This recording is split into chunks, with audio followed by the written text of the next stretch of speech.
तालियों के साथ ही प्रार्थना का उच्चारण करेंगे।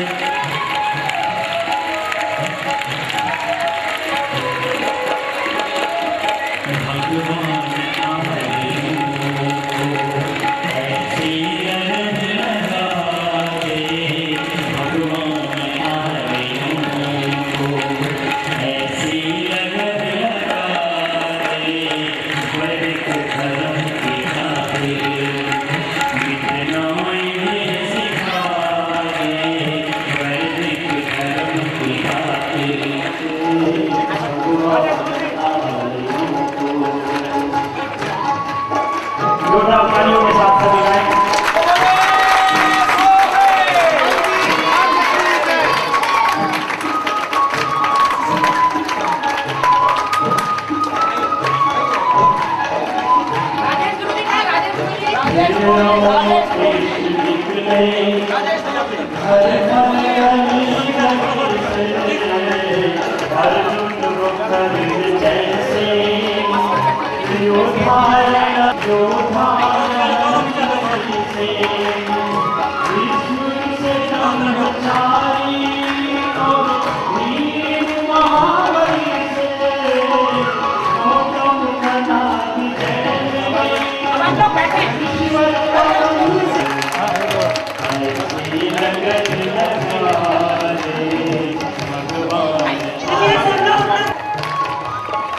सभी ताली बजाएं।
दोनों हाथों को जोड़कर ओम शब्द का उच्चारण करते हुए स्वामी जी का अभिवादन करें।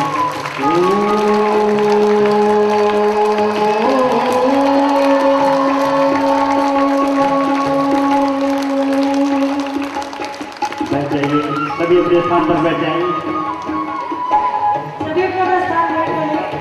और तालियों के साथ 2 मिनट प्रार्थना का उच्चारण करेंगे।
ले ले बल्ले बल्ले उठा घाट में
પૂરી થઈ જવા દો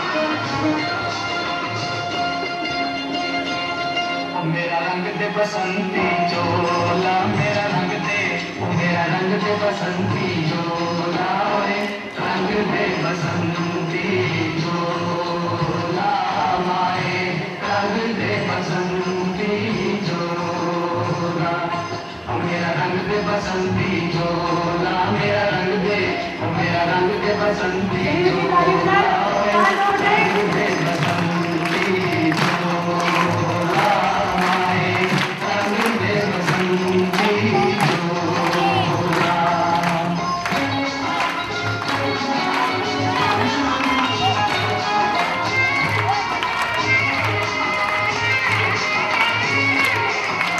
दम निकले इस देश की खातिर बस इतना अरमान है दम निकले इस देश की खातिर बस इतना अरमान है एक बार इस राह में मरना 100 जन्मों के समान है देख वीरों की कुर्बानी देख वीरों की कुर्बानी अपना दिल भी बोला मेरा रंग दे बसंती झोला ओ मेरा रंग दे बसंती झोला मेरा रंग दे बसंती झोला ओए रंग दे बसंती झोला माए रंग दे बसंती झोला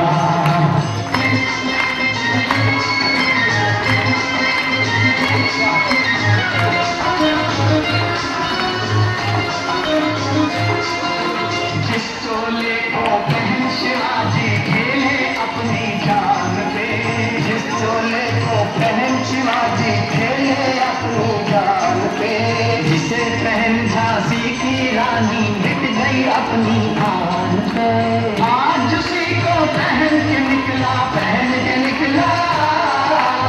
आज उसी को पहन के निकला हम मस्तों का टोला मेरा रंग दे बसंती झोला ओ मेरा रंग दे बसंती झोला मेरा रंग दे बसंती झोला ओए रंग दे बसंती झोला कच्छ के लोक नृत्य के माध्यम से प्रस्तुत है कच्छी मडियारा।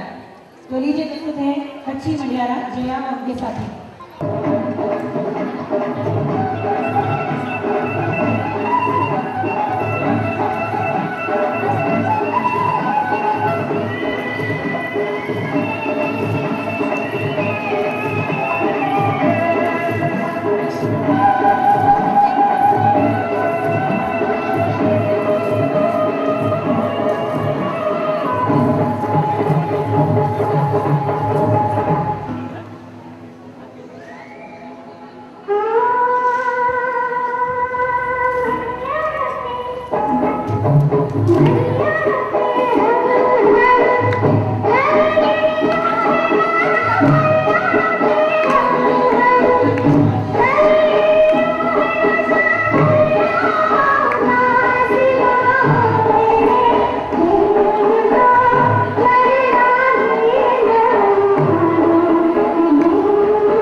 साथ साथ महर्षि ने योग प्राणायाम का भी विधान किया है।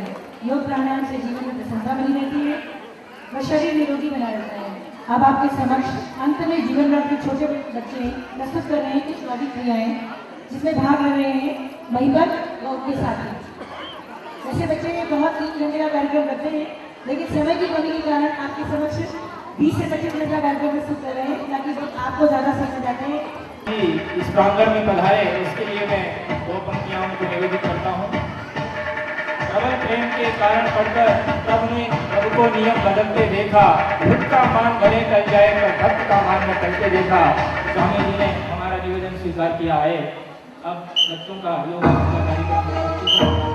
सूर्य नमस्कार संगीत की धुन पर बच्चे एक साथ संरक्षक संबद्धम की उस मंत्र को पूरा कर रहे हैं।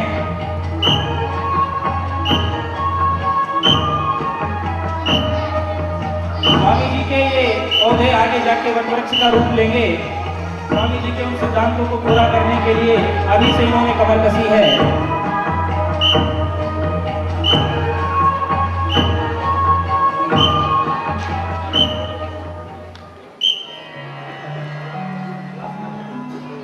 अब बच्चे कर रहे हैं साइड वाले हलासन, बीच में सर्वांगासन का पोज।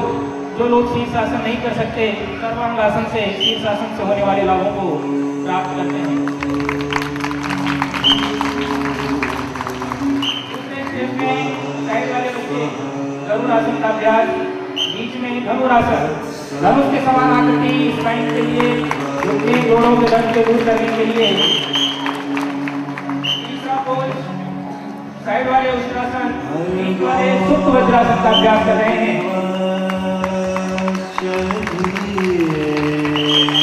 चौथा पोज में साइड वाले बच्चे चक्रासन, बीच वाले पश्चिमोत्तानासन।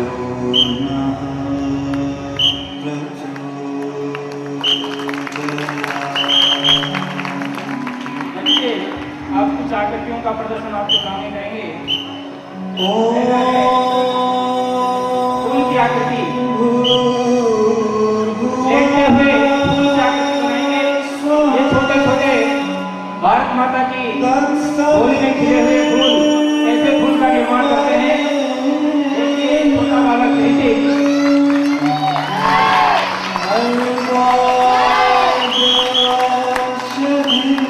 पूरी चुस्ती और फुर्ती के साथ ऐसे फूल का निर्माण किया जाता है। आकृति नंबर 2 फूल का निर्माण करेंगे। इस तरीके से अपने को साधते हुए छोटे छोटे बच्चे अभी से ही योग में, व्यायाम में, पढ़ाई के साथ साथ सभी क्रियाओं में भाग लेते हुए सर्वांगीण विकास के लिए ये सभी बच्चों का हौसला।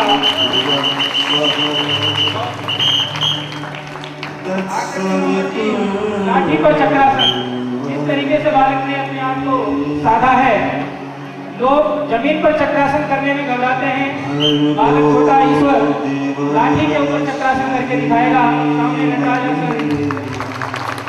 ये बालक नेपाल से है। देखो किस तरीके से स्वामी जी के बताए हुए चक्रदंड कितनी फुर्ती से आपके सामने प्रदर्शित कर रहा है। लाठी वाली पीटी आपने खाली हाथों से पीटी करते हुए देखा होगा, लेकिन लाठी के साथ किस तरीके से पीटी का अभ्यास किया बच्चों ने। सामने वक्रासन, पूरे शरीर का भार अपने हाथों के ऊपर, बालों के अंदर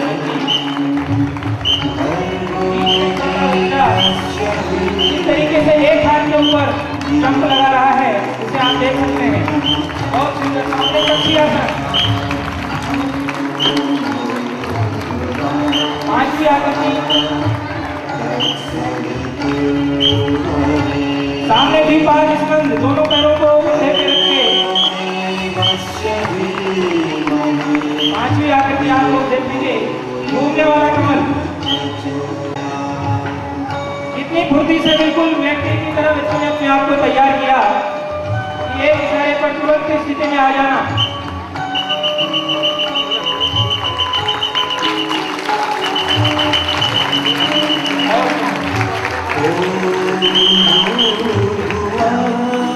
लास्ट और फाइनल आकृति है इनका पिरामिड।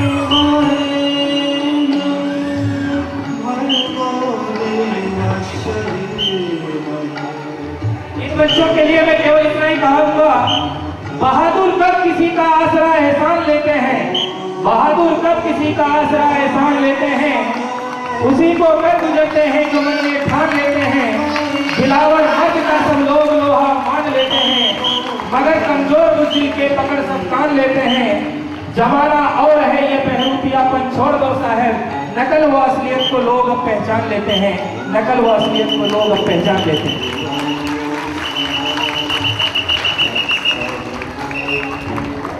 सांस्कृतिक कार्यक्रम के पश्चात कुछ गणमान्य व्यक्तियों से निवेदन करेंगे कि स्वामी जी का पुष्पमाला से स्वागत करें। स्वागत की प्रक्रिया में मैं सबसे पहले जीवन प्रभात के नन्हे बड़े बालकों को स्टेज पर आमंत्रित करना चाहूंगी। उन्होंने स्वामी जी के लिए फूल डालने का ग्रीटिंग कार्ड बनाया है, वे उससे आपका स्वागत करेंगे। मैं अपने जीवन प्रभात के नन्हे ये फूलदानी भी बच्चों ने अपने हाथों से ये फूलदानी भी बच्चों ने अपने हाथों से बनाई है।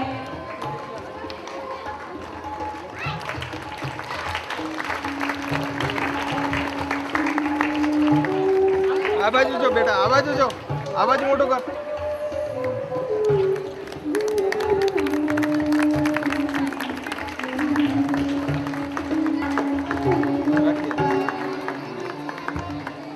अमेरिका और कनाडा से पधारे हुए कुछ अतिथियों की तरफ से मैं श्री जय भगवान स्वामी जी का पुष्पमाला से स्वागत करें।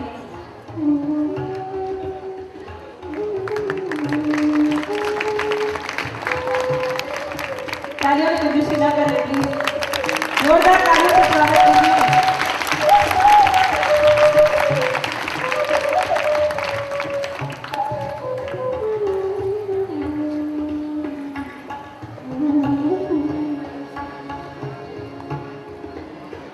बच्चों और बड़े सभी की ताली कंजूसी हो गई, ऐसे कोई भावना नहीं आते।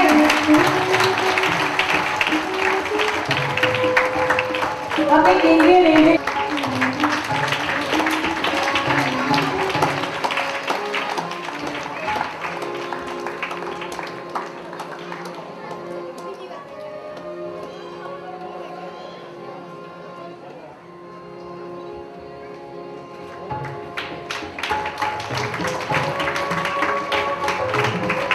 श्री तरक्की भाई आंसर निवासी बस्तर, जिन्होंने हमारे सभा सदन का निर्माण करवाया है, उन्हीं के प्रतिनिधि के रूप में मैं श्री राजीव ध्रुव जी से निवेदन करूंगी कि वे पुष्पमाला से स्वामी जी का स्वागत करें व उनका आशीर्वाद लें। आदरणीय श्री राजीव ध्रुव जी।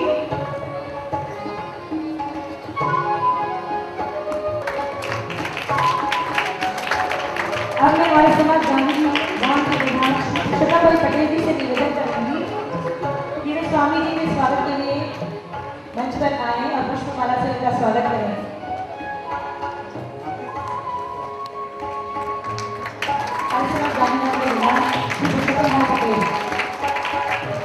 अंत में मैं गांधीधाम डीएवी के चेयरमैन श्री गुंदर शर्मा जी से निवेदन करूंगी कि वे स्वामी जी का पुष्पमाला से स्वागत करें और अभिनंदन करें। आदरणीय श्री गुंदर शर्मा जी, डीएवी चेयरमैन और गांधीधाम आर्य समाज।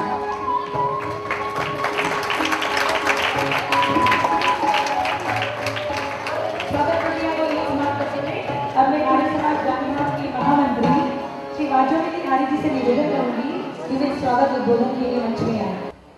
जीवन प्रभात के प्रांगण में आए हुए सभी महानुभावों, मेरे मीडिया के साथियों और जीवन प्रभात के प्यारे बच्चों, आज ये आनंद धन्य हो गया। हमारी चिर प्रतीक्षित इच्छा पूरी की पूज्य स्वामी जी ने जीवन प्रभात में आकर के इन बच्चों को आशीर्वाद दे करके। मैं पूज्य स्वामी जी का मेरी ओर से और पूरे जीवन प्रभात परिवार की ओर से हार्दिक स्वागत और अभिनंदन करता हूँ। पूज्य स्वामी जी ने जब ध्यान कक्ष का उद्घाटन किया, उस समय पर मैंने पूज्य स्वामी जी को बताया कि यहाँ पर बच्चे की बताई प्रक्रिया अनुसार सारे आसन और प्राणायाम करते हैं। कम समय होने के कारण से यहाँ पर उसका एक वानगी आपके सामने प्रस्तुत की गई। लेकिन जब इन बच्चों को पता चला कि जब हम जो योगासन और प्राणायाम करते हैं, वही पूज्य स्वामी जी यहाँ पधार रहे हैं। तो मुझे एक छोटी सी बच्ची काजल है, उसने कहा आचार्य जी स्वामी जी आपकी बच्ची आवश्य। और मैंने कहा मैं पूज्य स्वामी जी को अवश्य यहाँ पर लाऊंगा। और इन बच्चों की आज पूज्य स्वामी जी ने इच्छा पूरी की। इस बच्चे की इच्छा थी कि पूज्य स्वामी जी आए। ये पुष्प बच्ची ने तैयार किया स्वयं ने और ये आपको अर्पित कर रही है। आज इन बच्चों को भी पूज्य स्वामी जी ने यहाँ पधार कर कृतकृत्य किया है। 8 वर्ष पूर्व थोड़ा सा हम ध्यान दें तो एक ऐसा भयावह दृश्य इस क्षेत्र को देखने को मिला और उसके परिणाम स्वरूप जीवन प्रकल्प बनाने की आवश्यकता महसूस की गई। हम देख रहे हैं कि हर गांव-गांव में भूकंप के स्मारक बने हैं। वहां पर जब भी बरसी होती है तो लोग वहां इकट्ठे होकर अपनी श्रद्धा सुमन अर्पित करते हैं। ये बच्चे जो हैं वो जीवंत स्मारक हैं उस 26 जनवरी 2001 के, जहां पर बार बार लोग आकर के इनको आशीर्वाद देते हैं, इनको उत्साहवर्धन करते हैं और ये जीवंत स्मारकों को हम यहाँ पर भारत देश के अच्छे नागरिक बनाने के लिए पाल पोस रहे हैं। पूज्य स्वामी जी वैसे तो सामान्य प्रचलित भाषा में हम कहते हैं कि ये अनाथालय है, लेकिन हमने इसको सनाथालय बनाया हुआ है। जिस दिन से हमने इसकी स्थापना की थी 3 दिन बाद 29 जनवरी 2001 को, उस दिन ही श्री पुरुषोत्तम भाई जो प्रधान हैं, श्री गुरुदत्त जी हमारे जो डीएवी के अध्यक्ष हैं और मैंने वाचुनिधि आर्य, हमने ये संकल्प किया था कि हम इन बच्चों के जीवन में से वो दया, दीनता, दुख, अभाव को दूर करेंगे, तभी वो संस्था चलेगी और इसलिए इसका नाम जीवन प्रभात है। और पहले दिन से ही निर्णय किया, जब हमारे यहाँ बच्चे आए, 3 बच्चे आए, एक छोटी 5 महीने की बच्ची आई और 4 वर्ष और 6 वर्ष के 2 भाई आए उसके। उस दिन गांव के लोग बहुत सारे आकर के इकट्ठे हुए, उनसे प्यार किया और कई सारे कपड़े हमारे पास आ गए, लेकिन हमने उनको इनकार कर दिया। हमने कहा मेरे बच्चे को तो मैं नए कपड़े पहनाऊंगा, भले सस्ते पहनाऊंगा, ज़्यादा जोड़े नहीं दूंगा, लेकिन नए ही पहनाऊंगा। उस दिन से निर्णय किया और आज 8 वर्ष में इन बच्चों को कभी भी हमने तरसने नहीं दिया, किसी भी तरह से, शिक्षा के रूप में, कपड़ों के रूप में, खाने पीने के रूप में। किसी का अगर भोजन बच गया शुरू के दिनों में तो यहाँ पर आकर खड़े हो गए कि ये बच्चों को दे देना। हमने हाथ जोड़ के उनसे विनती की कि ये बच्चे वो नहीं हैं, ये तो हमारे जीवन प्रभात के बच्चे हैं, इनका हमें जीवन उन्नत करना है। तो इन संकल्पों के साथ में हम आगे बढ़ रहे हैं। बहुत सारे लक्ष्य रख करके ये जब बच्चे आए थे तब शारीरिक से ये कुपोषण के शिकार थे, करीब 2 वर्ष लगे। वैदिक संस्कार केंद्र में बच्चे 3 वर्ष तक रहे, उसके बाद ये संकुल बनकर के तैयार हुआ, तब यहाँ पर आए। और कुपोषण के शिकार के बाद गांव में शिक्षा का स्तर बहुत कम होता है, इनके शिक्षा के स्तर पे ध्यान दिया और आज मुझे बताते प्रसन्नता हो रही है कि इन 162 बच्चों में से पिछले वर्ष 38 बच्चे अपने स्कूल के कक्षाओं में 1 से 5 क्रम तक लेकर के आए और हमारे कुल बजट का हम लोग 35% खर्च इनकी शिक्षा में और इनकी इतर प्रवृत्तियों में खर्च कर रहे हैं। प्राय जैसा कि हम देखते हैं, हमें भी अनुभव होते हैं कि इन बच्चों से हमने किसी भी काम नहीं लेते, जैसे अपने घर में होता है, खाना बनाना, बर्तन मांजना, कपड़े धोना, सफाई करना, उसके लिए पूरा स्टाफ हमने रखा हुआ है। इन बच्चों का तो केवल काम है अपनी खुशी को बढ़ाना, पढ़ाई करना, इतर प्रवृत्तियां करना। तो इन सब उद्देश्यों के साथ हम इन बच्चों को पाल रहे हैं।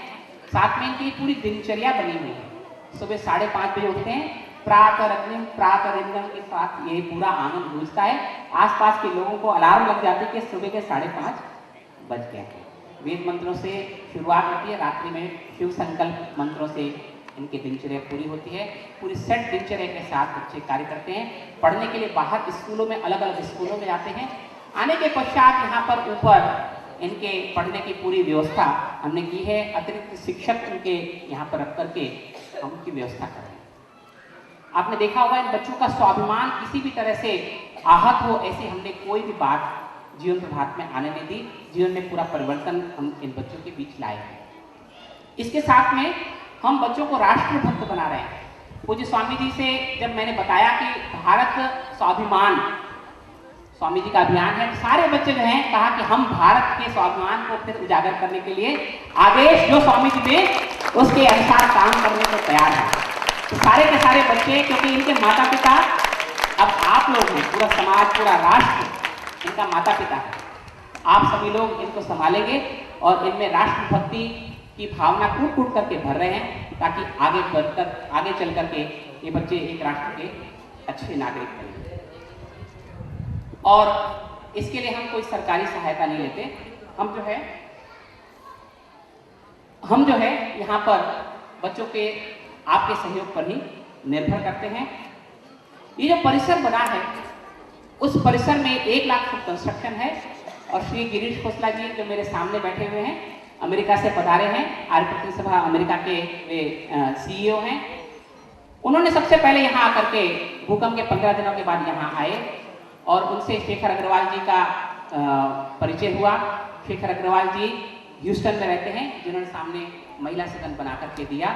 उन्होंने वहाँ से लगभग 3 करोड़ रुपए शेखर अग्रवाल जी ने यहाँ पर इस कार्य के लिए भेजे और ये कार्य जो है हमारा आगे बढ़ा। मैं ह्यूस्टन में योगपीठ जो बनी है, पतंजलि योगपीठ, उसके वो जो है वहाँ पर जो संस्थापक हैं पूज्य स्वामी जी के निर्देश वहाँ पर वे कार्य कर रहे हैं। ह्यूस्टन आर्य समाज ने जब सुनामी में भूकंप आया उस समय भी वहाँ पर जीवन प्रभात की स्थापना की और वहाँ पर पौंडीचेरी के पास कालापेट जगह है, वहाँ पर अभी पिछले नवंबर में ही 2.5 करोड़ के खर्च से देव महाजन जी और शेखर अग्रवाल जी ने आकर के उसका उद्घाटन किया। तो जीवन प्रभात की शाखा वहाँ भी हमने शुरू की। पूज्य स्वामी जी, मैं आपके कार्यक्रम टीवी पर देखता रहता हूँ और 2 दिन से शिविर में भी आकर के पूरे कार्यक्रम को अटेंड कर रहा हूँ। महर्षि दयानंद सरस्वती आज से 125वां वर्ष का निर्माण हम मना रहे हैं। उस समय पर हमारी अस्मिता, हमारी संस्कृति और उसके प्रति जो एक गिरावट थी, हमें फिर से एक स्वाभिमान दिया उस समय पे। और आज मैं फिर पूज्य स्वामी जी को उसी कार्य को आगे बढ़ाते हुए और बड़े जोर से आगे बढ़ाते हुए देख रहा हूँ। तो हम सब जो हैं वो आपके कार्य के लिए कटिबद्ध हैं, समर्पित हैं। आप हमें आदेश करें, उसके अनुसार जो है हम आगे बढ़ना चाहते हैं। हम चाहेंगे कि पूज्य स्वामी जी, क्योंकि थोड़े समय के लिए हमारे बीच में आए हैं और वो बच्चों को ज़्यादा बोल सकें, मैंने कुछ जानकारी आपको जीवन प्रभात के बारे में दी, बच्चों को आशीर्वाद दें। उससे पूर्व मैं भी पूज्य स्वामी जी से आशीर्वाद देने की प्रार्थना करता हूँ।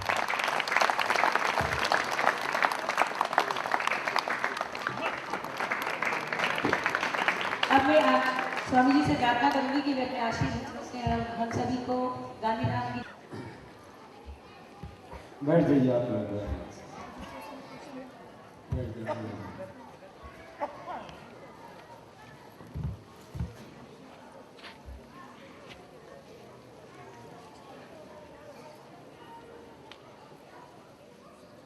आइए मेरे साथ मिल करके प्रधानमंत्री का उच्चारण कीजिए।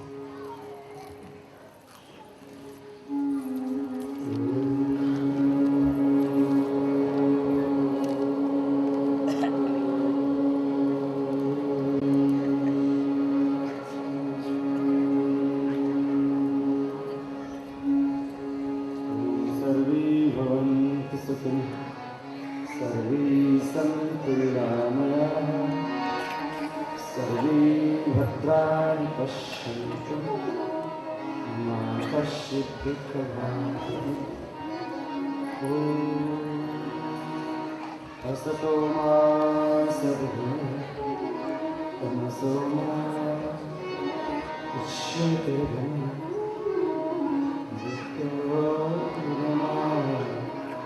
अमृतं गमः।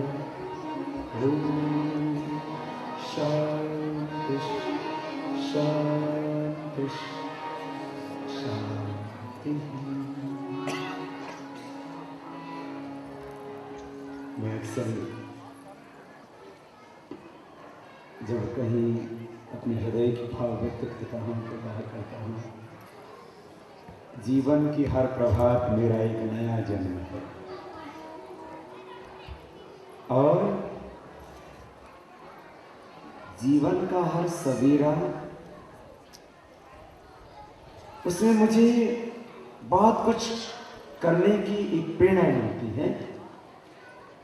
एक दिन मेरा एक जिंदगी के बराबर है, और जो मुझे इस जीवन में करना है, जिसके लिए मेरे परमात्मा ने इस धराधाम पर मुझे भेजा है, मुझे वो सारी जिंदगी का काम आज करना है। क्योंकि यदि मैंने आज न किया तो कल कैसे कर लूंगा, और यदि मैं कल कर सकता हूं तो आज क्यों नहीं कर सकता, और अभी नहीं तो फिर कभी न कर पाऊंगा। इसलिए जीवन की हर प्रभात मेरा एक नया जन्म है। बहुत से लोग पूछते, बाबा जी आपका बर्थडे किस दिन होता है? मैंने कहा जो सुबह 4 बजे उठता है वो मेरा बर्थडे देख सकता है।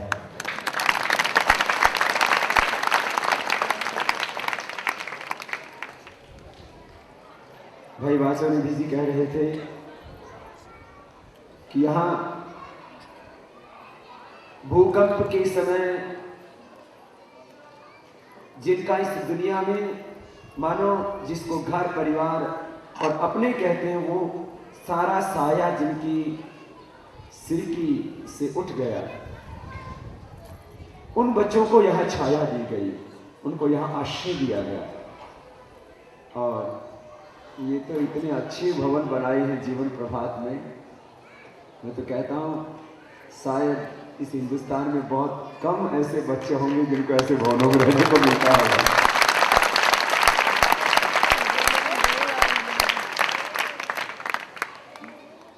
हमें भी अपने बचपन में इतने अच्छे भवन नहीं मिले, तो आप कौन कहता आप अनाथ हैं?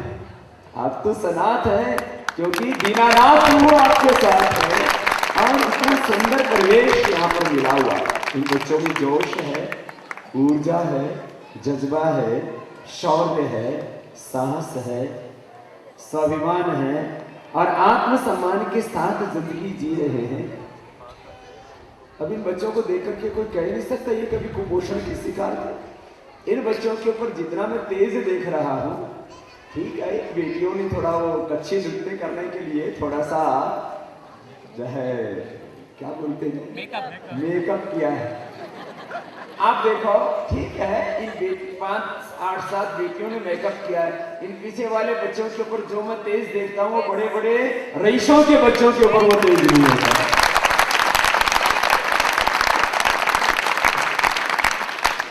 कितने प्यारे बच्चे हैं। और जिंदगी में कभी अपने आप को अकेला तो महसूस करो ही नहीं। अरे मेरे भगवान मेरे साथ हैं। लोग कहते हैं बाबा आपको अकेलापन नहीं लगता है? लोगों को ये लॉनलीनेस, विदेशी लोगों की तो बहुत बड़ी समस्या, अकेलापन। मैंने कहा जब मैं अकेला होता हूं तब उस प्रभु के अनंत ज्ञान से, उसके अनंत करुणा से, उसके अनंत प्रेम से, उसके अनंत वात्सल्य से, उसके अनंत ज्योति से, उसके ज्ञान से, उसकी शक्ति से इतना भर जाता हूं, मुझे लगता है मैं जितना अकेला रहूंगा उतना भीतर तक और भरा होगा। कहां मैं अकेला? सब समय वो परमात्मा मेरे साथ रहता है। हर सांस में उसकी का एहसास मैं करता हूं, उसकी शक्ति का, उसकी ज्योति का, उसकी पावनता का, उसकी पवित्रता का। और ये सबके लिए जीवन भगवान का सबसे बड़ा उदाहरण, जीवन भगवान की सबसे बड़ी सजा। जीवन एक उत्सव, ये देह देवालय और हम इस धरती पर उस भगवान के प्रतिनिधि हैं। इस धरती पर हम सत्य के प्रतिनिधि हैं। इस धरती पर हम ऋषियों के प्रतिनिधि हैं। इस धरती पर हम राम, कृष्ण, बुद्ध, महावीर, दयानंद, स्वामी विवेकानंद, जैमिनी, कपिल, कणाद महर्षि, ऋषि मुनियों के हम प्रतिनिधि हैं। इस धरती पर हम माँ भारती के प्रतिनिधि हैं। ईश्वर पुत्र हैं, धरती माता के पुत्र हैं, भारत माता के पुत्र हैं। पवित्र भाव से जीवन को जिए। जीवन प्रभात में एक आज ही संकल्प लेके जाओ कि मेरा जीवन सामान्य कामों के लिए नहीं मिला है मुझे, बहुत बड़े काम के लिए, बहुत बड़े अनुष्ठान के लिए भगवान तुम्हारा चयन करना चाहते हैं। तुम छोटी छोटी बातों के लिए जीवन जीते रहते हो। उसने मेरे को ये कह दिया, उसने मेरा ये कर दिया, उसने मेरे को गाली दे दी, उसने मेरा सम्मान किया, उसने मेरा अपमान किया, हा? उसने मेरे लिए ऐसा क्यों किया, मैंने तो उसके लिए फूल बोए, फूल बिछाए, जिसने मेरी राह में कांटे क्यों बोए। कभी कोई शिकायत नहीं करना, जीवन की राह पर आगे बढ़ते रहना। जीवन इनका बहुत विराट है, इसको छोटे उद्देश्य के लिए जीना ही नहीं। अरे एक मानस में प्रभु कितनी बड़ी शक्ति आपी छे। एक मानस ये मन में धारी ले तो आखा ब्रह्मांड ने विजय करी शके। आटली बड़ी तो है शक्ति आपने आपी छे।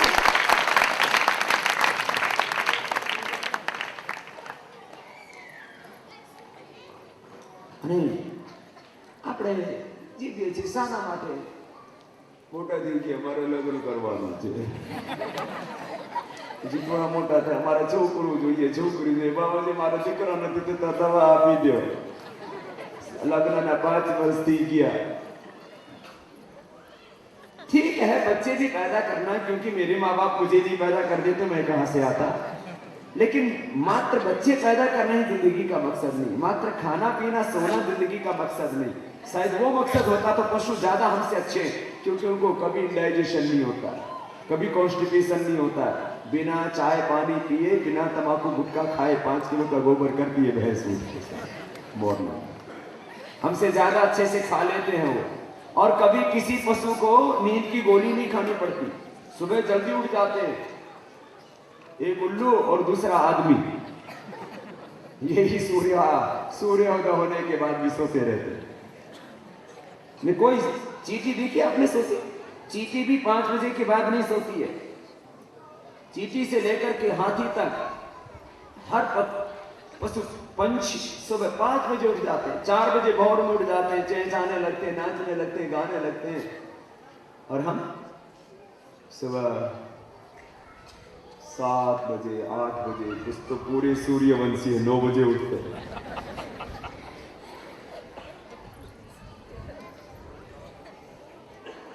जीवन को आनंद से जियो, और बहुत बड़े काम के लिए। देखो जब हमने को जीना ही है, मैं बचपन में था ना, तो बहुत से मेरे मित्र कहते थे पठतव्यम तदपि मर्तव्यम, न पठतव्यम तदपि मर्तव्यम, दंत कटे कटे कम कर्तव्यम। बोले पढ़ के भी रहे मरना है और अनपढ़ रह के भी मरना है, तो पढ़ लिख के क्या करना। तो मैंने कहा जब पढ़ के भी मरना और अनपढ़ रह करके भी मरना है, तो पढ़ लिख के क्यों नहीं मरना है? अरे मरेंगे तो पढ़ लिख के मरेंगे, जिएंगे तो शांति जिएंगे, और जाएंगे भी जहां से तो शांति जाएंगे। जीवन है तो आनंद साथ है। जीवन वतन के लिए जीना, इंसानियत के लिए जीना, मानवता के लिए जीना, दुनिया के लिए जीना, और जाना भी पड़ेगा, कोई परवाह नहीं। न जीवन से पलायन, न मौत से गम। भागने वाले कायर और कमजोर लोग होते हैं, और भोगने वाले अज्ञानी अविवेकी लोग होते हैं। इसलिए न भागो, न भागवानो नहीं અને ભોગવાનો નહીં। જે ભાગે એ કાયર કમજોર અને બુઝદિલ છે, અને જે ભોગે એ અવિવેકી છે। એટલે ન ભાગો ન ભોગો, જાગો જાગો। यो जागर तम विचक्कामयन्ति, यो जागर तम सामान्यन्ति, यो जागर तमयं सोमाः तवाहमस्मि सख्ये लोक। उत्तिष्ठत जाग्रत तस्मात् उत्तिष्ठ कोयम कौन्तेय, उठो जागो, हमेशा चैतन्य से भरे रहो, कुछ ऐसे जीते रहो। देश में बहुत संकट, ये कोई नहीं मिटा सकता। इस देश में बहुत भ्रष्टाचार, बहुत पापाचार, अनाचार बढ़ गया है। गो हत्या हो रही है, प्राणियों की हत्या हो रही है, छोटी छोटी बेटियां शराब पी रही है पबों में जाकर के। ओह, सब जगह बेईमानी है, सब जगह धोखा है, सब जगह लूट मची है, कोई नहीं सुधार सकता। और मुझे तो लगता है मैं भी कल को मर जाऊंगा। कुछ लोग इतने सोचते रहते हैं नेगेटिव। मेरे से पूछते हैं बाबा जी, मुझे बहुत डर लगता है, मेरी पत्नी मर गई तो, जब पत्नी मर गई तो पहले है उसको तो संभाल लेना, फिर दूसरा क्या करा लेना। अभी से मैं मर गया तो, मेरे बच्चे मर गए तो, कुछ लोग ऐसे सोचते रहते हैं। ये वैराग्य नहीं, ऐसे ऐसे आता रहता है। एक आदमी बोला बाबा जी मुझे रात को नींद नहीं आती। मैंने कहा क्या? बोले मुझे ऐसा लगता है रात को मैं सो गया और सुबह नहीं उठा तो,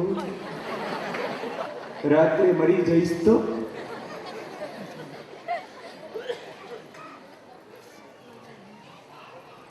ऐसे डर डर की जिंदगी को, मर मर की जिंदगी को जीते रहते हैं। मस्ती से जियो जिंदगी, आनंद से जियो जिंदगी। और इतनी भगवान ने शक्ति दी है हमको।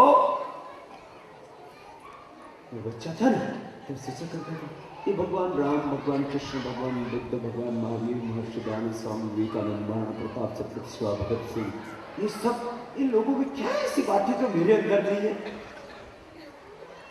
महर्षि दयानंद के सामने चित्र लगा हुआ है, इनकी भी दो ही आंखें, मेरी भी दो ही आंखें। इनको भी एक ही सिर था, एक ही दिमाग था, मेरे भी। तो ऐसा तो नहीं कि इनके 10-20 सिर थे, इनके भी 2 हाथ थे, मेरे भी 2 हाथ थे। जब इन सब महापुरुषों के 2 हाथ थे, इन हाथों से सृजन करके, अपने मस्तिष्क से, विवेक से काम लेकर के अपनी राह पर 2 कदमों से आगे बढ़ते हुए वो महापुरुष बन सकते हैं, युग पुरुष बन सकते हैं, युग परिवर्तक बन सकते हैं। तो मैंने क्यों आगे नहीं बढ़ सकता? मेरे अंदर में वो शक्ति परमात्मा ने दी।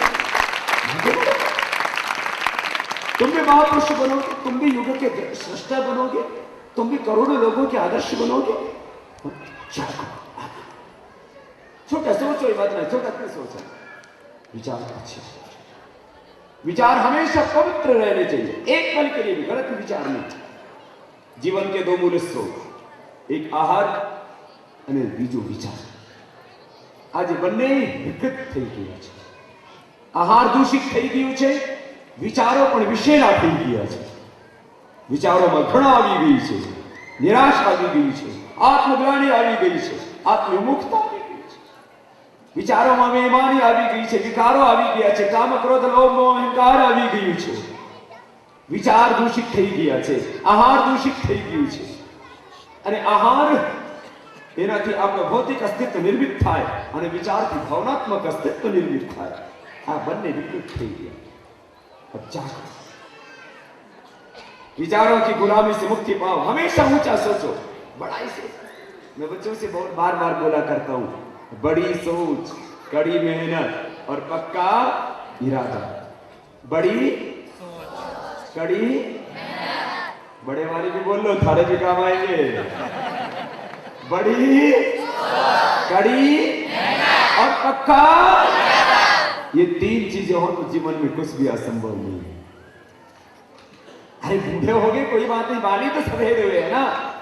वो बाल सफेद होने पर भी बूढ़ा नहीं होता जिसके मन में जोश भरा हुआ है और पराक्रम भरा हुआ है, और जो जवानी में ही निराशा की बातें करता है, जवान होकर के भी जवानी में बुढ़ापे का आनंद ले रहा। अरे गाय, देखो गाय का बच्चा देखो, पैदा होते बाल सफेद होते। भेड़ का बच्चा देखो, पैदा होते बाल सफेद होते। बाल सफेद होने से कोई बूढ़ा नहीं होता, कभी वो अपने आप को बूढ़ा मानना ही नहीं।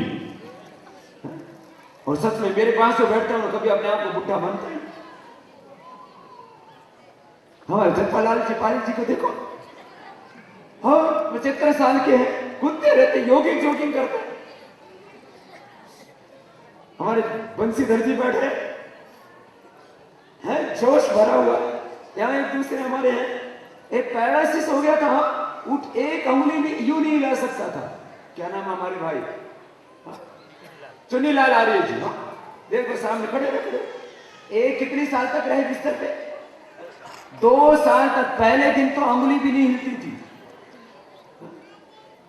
शरीर में इतना विष फैल गया था। पहले पागल कुत्ते ने काटा था, पहले पागल कुत्ते ने काटा, उसके काटने के बाद तो आदमी का बचना ही मुश्किल है। पूरे शरीर में इतना विष फैल गया, लोग कहते थे कि बचेगा ही नहीं, लेकिन हौसला, हिम्मत, एक अंगुली नहीं हिलती थी। और आज अब चलिए रात दोबारा से दौड़ने लग गए। इसको बोलते हैं संकल्प की विजय।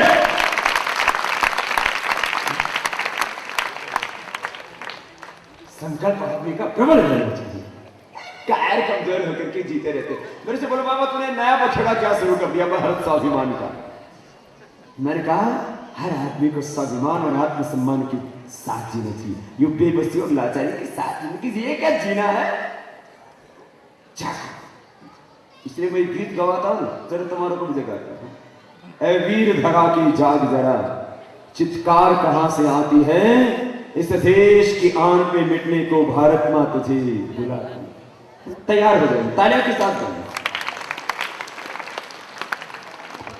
ऐ वीर धरा के जाग जरा, ऐ वीर धरा के जाग जरा, चित्कार कहां से आती है, ऐ वीर धरा के जाग जरा, चित्कार कहां से आती है, इस देश की आन पे मिटने को, इस देश की आन पे मिटने को भारत मां तुझे बुलाती है, ऐ वीर धरा के जाग जरा।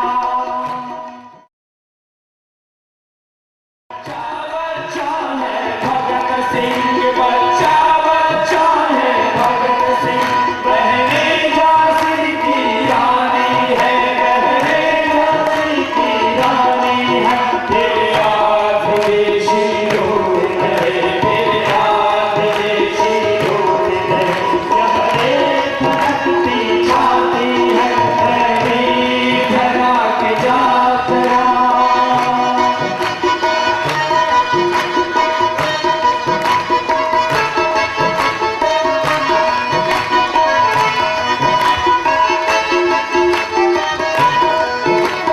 आज गुलामी की देश करता जाता है, आज गुलामी की देश करता जाता है, अब तक जिसे संजोया था, अब तक जिसे संजोया था, वो नित नित लुटता जाता है, वो नित नित लुटता जाता है, तेरे नाश करे उस दुश्मन का, तेरे नाश करे उस दुश्मन का, यह सोच हमें हर्षाती है, ऐ वीर धरा के जाग जरा।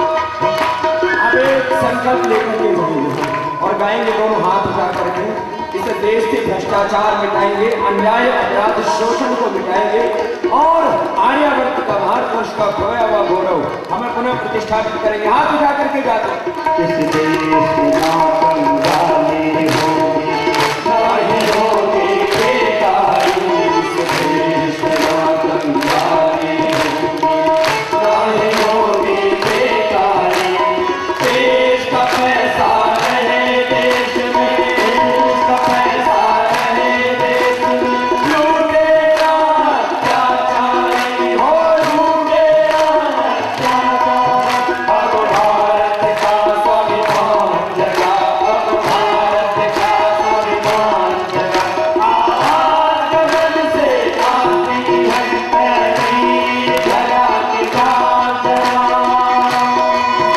ऐ वीर धरा के जाग जरा, चित्कार कहां से आती है, इस देश की आन पे मिटने को, इस देश की आन पे मिटने को भारत मां तुझे बुलाती है, ऐ वीर धरा के जाग जरा, ऐ वीर धरा के जाग जरा, ऐ वीर धरा के जाग जरा। बोलिए भारत माता की जय। तो ऐसे चैतन्य पूर्ण जीवन मैं एक व्यक्ति रही, इस संपूर्ण राष्ट्र की अभिव्यक्ति, ऐसे पावन संकल्पों के साथ जीवन को जिएंगे। बीमार होकर के जीना नहीं कर, देखो बीमार होता लोग किस किस को कष्ट देता है, तो बेनियत माने वो एक बात को हाउ थवानो नहीं तोय पण आउ થઈ જાય, હું માંદો પડી જાઉં તો કેટલા માણસોને કષ્ટ થાય, કરોડો લોકોને કષ્ટ થાય, જે મારાથી પ્રેમ કરે છે એ બધાને કષ્ટ થાય, એ એને હું એના માટે માંગતો નથી પડતો કે મારે પોતે કષ્ટ નહીં ભોગવાનું, મારે બીજાને કષ્ટ નહીં આપવાનું, અને મારે બીમાર થઈને લાચાર થઈને નહીં જીવવાનું, આખી જિંદગી કોઈથી પાણી નહીં માંગવાનું, આ જ્યાં સુધી આ ધરતી ઉપર રહીશ સ્વાવલંબી થઈને જીવવાનું છે મારે, પરાવલંબી થઈને નહીં જીવવાનું. આવું જીવન હોવું જોઈએ અને યોગથી આવું જીવન આપણને મળશે. कैसा जीवन मिलेगा इनसे? कभी बीमार नहीं पड़ेगा. बीमार होते हैं खुद को कष्ट होता है, बीमार होते हैं अपने माँ बाप को, अपने मित्रों को, अपने को जो प्यार करते हैं उन लोगों को बहुत दुख होता है, तो अपने को बीमार नहीं होता. और अब तो बीमारियां कितनी हो गई. अच्छा, बीमारियों के साथ में ना हमने समझौता कर लिया, उनको जीवन संगी बना लिया. ब्लड प्रेशर, शुगर, अस्थमा, नीचे से ऊपर तक कंडम हो गया सारा. पेणी दुखी छे, घोटण दुखे छे, कमर दुखे छे, केड़ दुखे छे, પછી પેટ દુખે છે, એસિડિટી થાય અહીંયાથી દુખે છે, પછી ગળું દુખે છે, सर्दी થઈ ગઈ, नाक दुखी से अंदर से हाड़का बगी गया, आंखों का चश्मा આવી ગયા, કાનમાં ઊંચું સંભળાય છે, ઘૂ ઘૂ થાય છે, રાત્રે ઊંઘ નથી આવતી, રાત્રે ઊંઘ નહીં આવે, જમવાનું હોય સામે પણ ભૂખ નહીં લાગે, ખાઈ લે તો પછી ગેસ થાય અને નીચેથી પછી નીકળે નહીં, એના માટે ચૂર્ણ લેવું પડે. બધું ગડબડ થઈ ગયું છે. પછી હાર્ટમાં ધક થાય, હાર્ટની પ્રોબ્લેમ થઈ ગઈ. અત્યારે તો નાના નાના દીકરાઓને કેન્સર જેવા લોકો, कैंसर जैसा बीमारी होने लग गया, छोटे छोटे बच्चों को ब्रेन ट्यूमर होने लग गया. ये मोबाइल का ज्यादा यूज मत किया करो, घोपड़ा फाड़ता. ओ ज्यादा मत. 45 मिनट से अधिकतम 1 घंटा यदि 2 मोबाइल से बात करो, बीच में अंडा रख दो तो पक्के फट जाता. इतना हीट होता है उसके अंदर, वो सब अंदर के पूरे जीन्स को खराब कर देता है. उसके जो रेडिएशंस होते हैं ना, तो फिर जीन्स के अंदर अनडिस्टिंक्ट वे में ब्रेकिंग होने लगता है, ग्रोथ होने लगता है. बस एक तरीका है जिंदगी जीने का.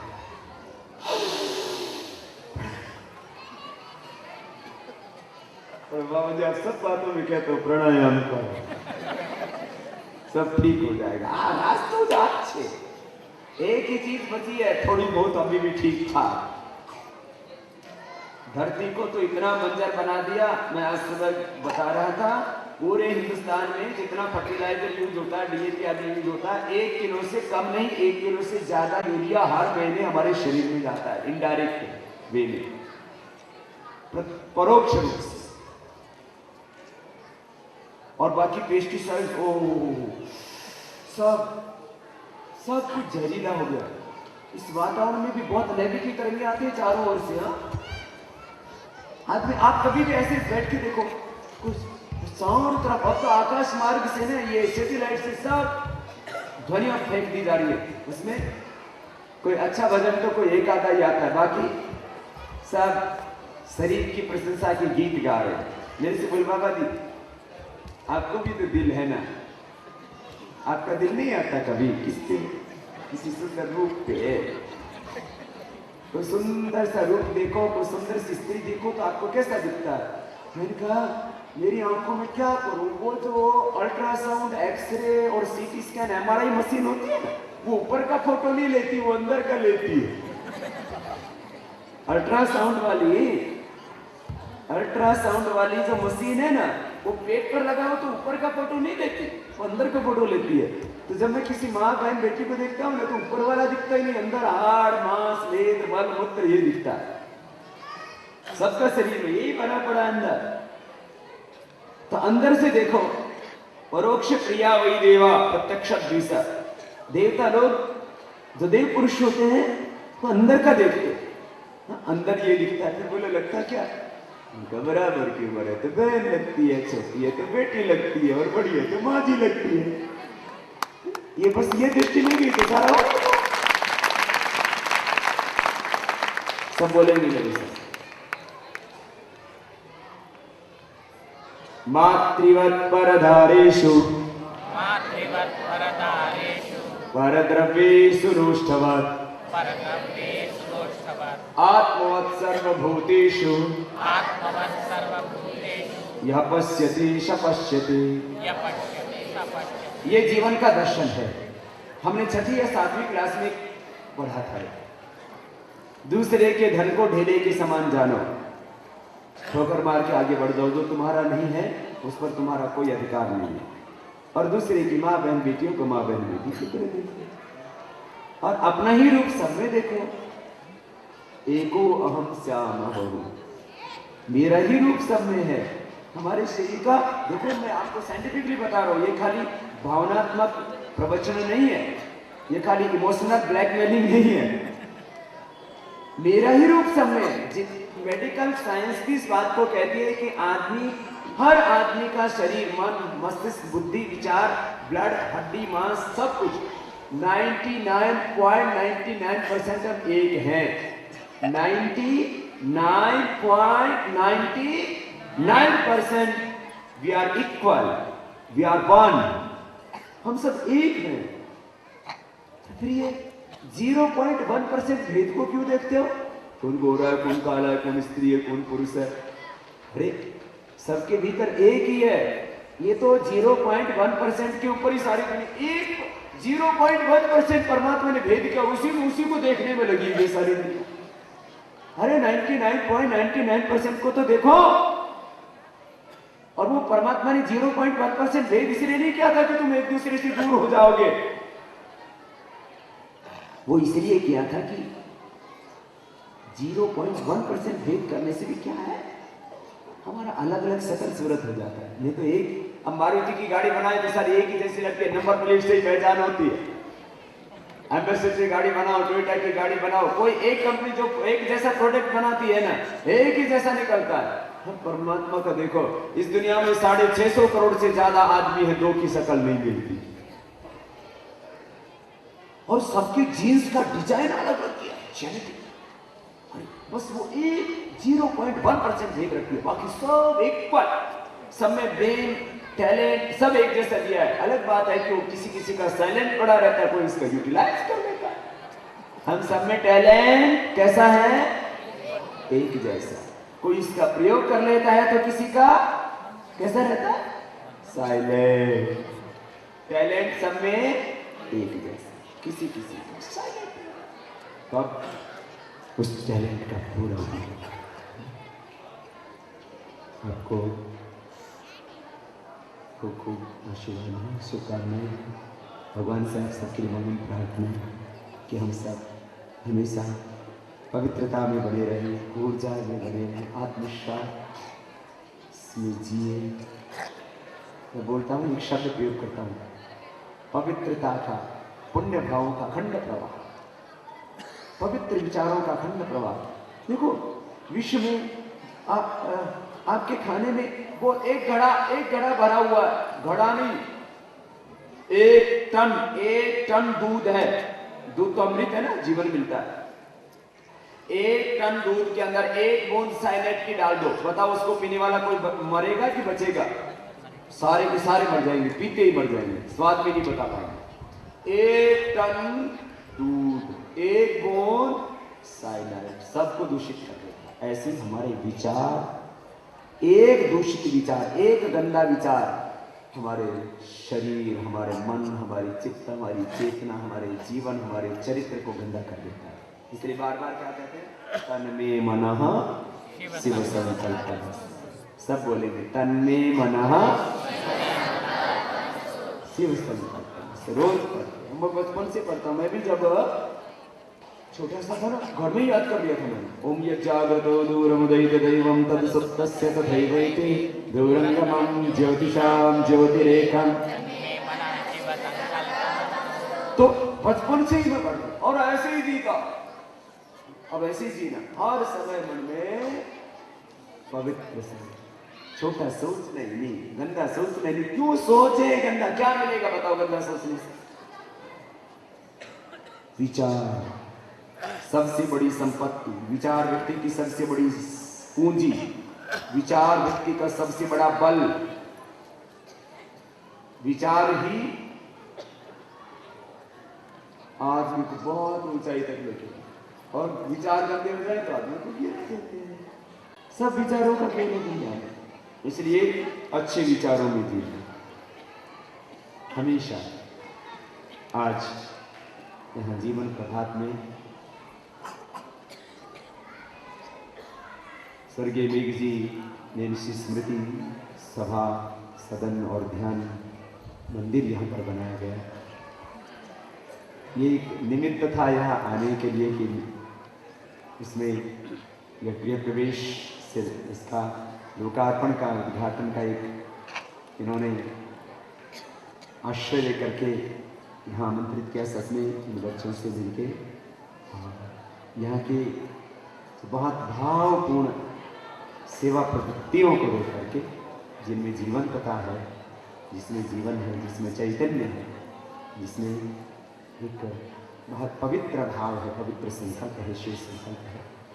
ऐसे इस आज के इस पुण्य अनुष्ठान के लिए मैं मेघ जी ऋषि परिवार को साधुवाद देता हूँ। और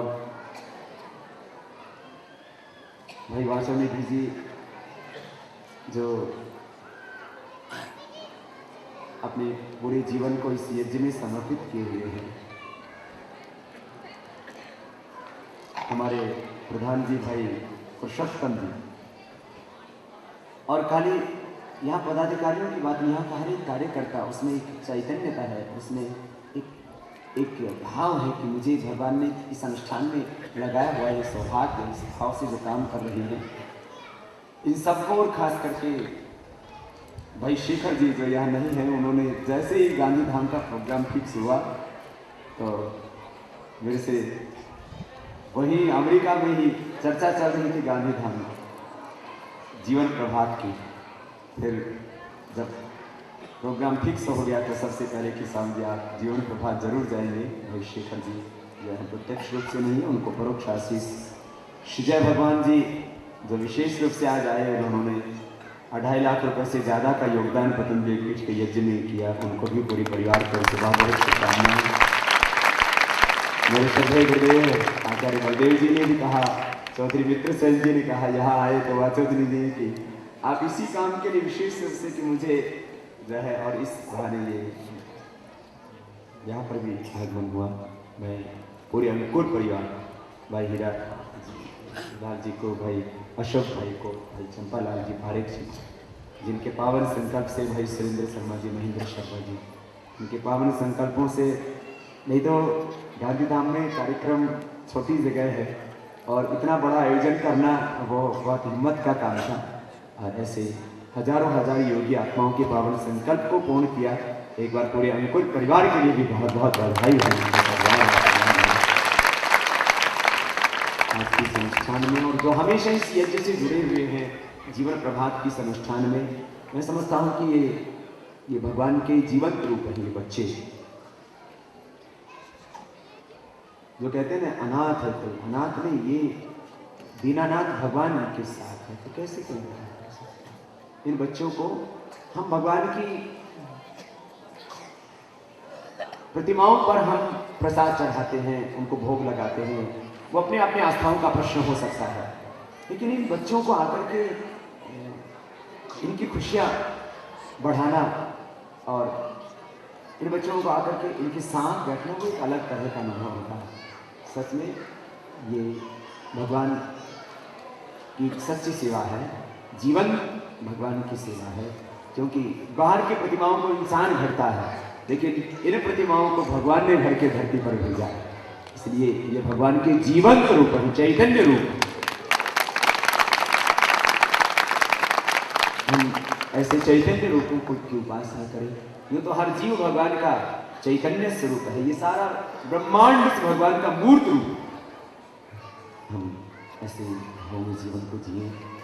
भारत स्वाभिमान के इस पुण्य अनुष्ठान में जो है हमारे चार्टर्ड अकाउंटेंट भाई ने भी और इस मेघजी परिवार ने भी जो अनुदान दिया उनके लिए भी हम उनके साथ बात देते हैं। मैं आपसे भी आह्वान करूँगा कि भारत स्वाभिमान की उस यज्ञ से तो आप जुड़े हैं, इसमें तो 100 करोड़ से ज़्यादा भारतीयों को हमको जोड़ना है, क्योंकि मानता हूँ जो भी देशभक्त चरित्रवान भारतीय होगा वो उससे जुड़ेगा। और मुश्किल से 1% भी देश में बेईमान लोग नहीं है, लेकिन हर चारों तरफ चोर शराबा है, बेईमान हो गया है, बेईमान सब बेईमान है, सब बेईमान नहीं। इस हिंदुस्तान में 99% से ज्यादा भारतीय ईमानदारी से जीना चाहते, मेहनत करके खाना चाहते, हराम के नहीं खाना चाहते। 1% बेईमान लोगों ने इस पूरे देश को बदनाम किया हुआ है, देश को कमजोर बनाया हुआ है। इस देश को अब जगाना है। भारत का नेतृत्व, भारत के सिंहासनों की शोभा वो लोग बने जिनका राम जैसा, कृष्ण जैसा, सरदार पटेल जैसा जिनका चरित्र हो, ऐसे लोग बने जिनके दिलों में हिंदुस्तान की माटी से प्यार हो।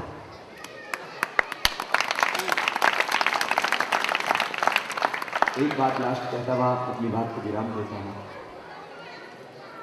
घरों में हम हिंदू, मुस्लिम, सिख, ईसाई जिस भी मजहब को हम मानते हैं, अपने मत संप्रदायों को हम घरों में पालें। जो भी आप कुल से, वंश से, परिवार से, जो भी आपको किसी ने सिखा दिया, मुल्ला ने, मौलवी ने, ग्रंथी ने, पंडित ने, किसी बाबा ने जो आपको पूजा पाठ की पद्धतियां सिखा दी, वो करो अपने घरों में। लेकिन देश में रहना है तो एक सच्चे हिंदुस्तानी, एक सच्ची भारतीय बनकर के रहो। ये इस देश की समस्या है। देश में सब हम हिंदुस्तानी, घरों में हम हिंदू, मुसलमान, सिख, ईसाई, आर्य समाजी, पौराणिक, सब घरों में, मंदिरों में। देश में हम सब भारतीय। इस मां भारती के मिट्टी से पैदा हुआ, अन्न जल से हमारा शरीर बना है। मैंने ये आपको जीवन दर्शन पुस्तक आज दी गई है, इस जीवन दर्शन के पहले पेज पर लिखा है, मैं एक व्यक्ति नहीं, मैं इस संपूर्ण राष्ट्र के व्यक्ति हूं।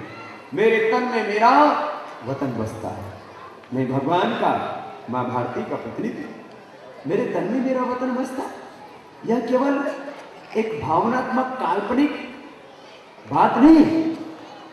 एक शरीर की कोशिका इस देश की मिट्टी से पैदा हुए अन्न से, औषधियों से, फल से, सब्जियों से एक एक कोशिका का निर्माण हुआ। तो एक एक कोशिका को देखो तो उसमें इस देश की माटी की खुशबू आएगी। तेरे तन में तेरा वतन बसता है। तो हिंदुस्तानी है, तू भारतीय है, उसके बाद तेरा मजहब है, तेरी पूजा पाठ की पद्धतियां। चलो इसी संकल्प के साथ विराम देते हैं। हिंदू के लिए, न मुसलमान के लिए जीना है तो जिए। बोलो किसके लिए? हिंदुस्तान के लिए। तालियों के साथ गाएं। हिंदू के लिए, न मुसलमान के लिए, हिंदू के लिए, न मुसलमान के लिए जीना है तो जिए हिंदुस्तान के लिए। हिंदू के लिए, न मुसलमान के लिए, हिंदू के लिए, न मुसलमान के लिए जीना है तो जिए हिंदुस्तान के लिए। हिंदू के लिए, न मुसलमान के लिए।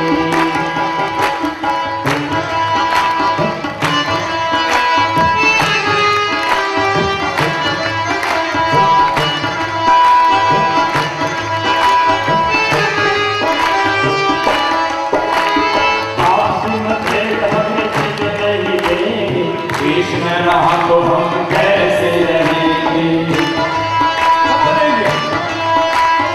आपसी मतभेद हमें जीने नहीं देंगे।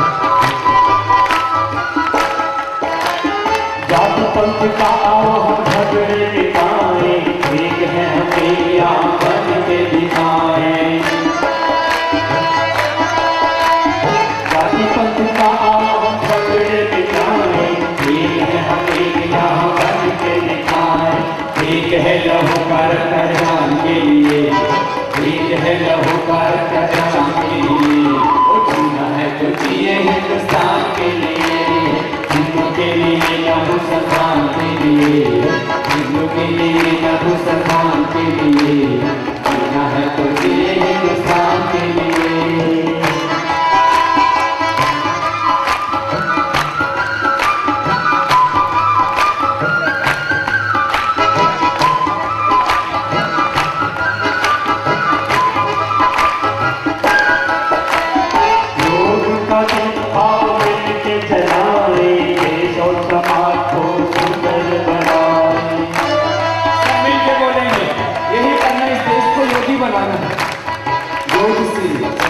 शरीर और अंतर मन कामन हो जाएगा, तब मेरे जन का चिंतन और चरित्र पवित्र हो जाएगा और ये राष्ट्रीय चरित्र पैदा होगा मेरे देश में। योग का दिन आओ मिलके जलाए, देश और समाज को स्वस्थ बनाए, पिता के लिए न कुरान के लिए, पिता के लिए न कुरान के लिए, ओ जीना है तो जिए हिंदुस्तान के लिए, हिंदू के लिए न मुसलमान के लिए, हिंदू के लिए न मुसलमान के लिए, जीना है तो जिए हिंदुस्तान के लिए, हिंदुस्तान के लिए, सोचना है हमें इंसान के लिए, जीना है तो जिए हिंदुस्तान के लिए। एक है लहू का रंग के लिए, एक है लहू का रंग के लिए, वो जीना है तो जिए हिंदुस्तान के लिए, जीना है तो जिए हिंदुस्तान के लिए, जीना है तो जिए हिंदुस्तान के लिए। बोलिए भारत माता की जय, वंदे मातरम। ऐसी भाव से जीवन को जीना और ये विचार और ये चिंतन देता है ऋषि दयानंद का चरित्र। मैं हमेशा कहता हूँ मेरे आध्यात्मिक जीवन के आदर्श हैं ऋषि दयानंद और मेरे राष्ट्रीय जीवन के आदर्श है सरदार पटेल, और दोनों ही इस गुजरात की माटी से पैदा हुए। प्रणाम है मेरा इस धरती को, प्रणाम है इस माँ भारती की माटी के सपूतों को, आपको। ऋषि दयानंद के जीवन का उद्देश्य ये था, संसार का उपकार करना इस समाज का मुख्य उद्देश्य, अर्थात उन्नति। ये ऋषि दयानंद का मकसद था कि मेरा और मेरा जो समाज, मेरा मिशन, एक जो आंदोलन है, इसका मकसद है संसार का उपकार करना, अर्थात शारीरिक, आत्मिक और सामाजिक ऐसा देश जो शरीर से, मन से, चित्त से, चेतना से पावन हो, सबका सर्वे भवन्तु सुखिनः, सबका कल्याण होगा। अयम हृदय परोवेति उदार नाम हो सदैव। ऐसे ऋषि दयानंद की दर्शनों पर, उनके सिद्धांतों पर आधारित ये जीवन प्रभात, जहाँ नए नए बच्चों का जीवन उत्सव बन रहा है, इस पवित्र काम में आप भी हाथ बटाएं, इसके साथ खड़े हो। यह अनुष्ठान केवल जीवन प्रभात के जो संचालक हैं उनका नहीं, यह जन जन का अनुष्ठान है। आप सभी के इस पुण्य प्रयास के लिए, और जो भाई बहन यहाँ पर आए उन सबको मेरा भोर में भी आने का आमंत्रण है। सुबह आप 5 बजे आइए, वहाँ जीवन का एक अलग ही आनंद आपको मिलेगा। बहुत बहुत आशीर्वाद, बहुत बहुत धन्यवाद स्वामी जी। हमारे जीवन भर का एक एक बच्चा संकल्प आपके सामने करता है कि देश के लिए जरूर कुछ ना कुछ करेगा। हम ऐसे संस्कार से उन्हें सिंचित कर रहे हैं।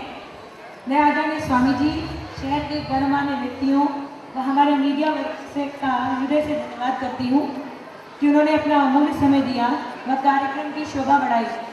धन्यवाद।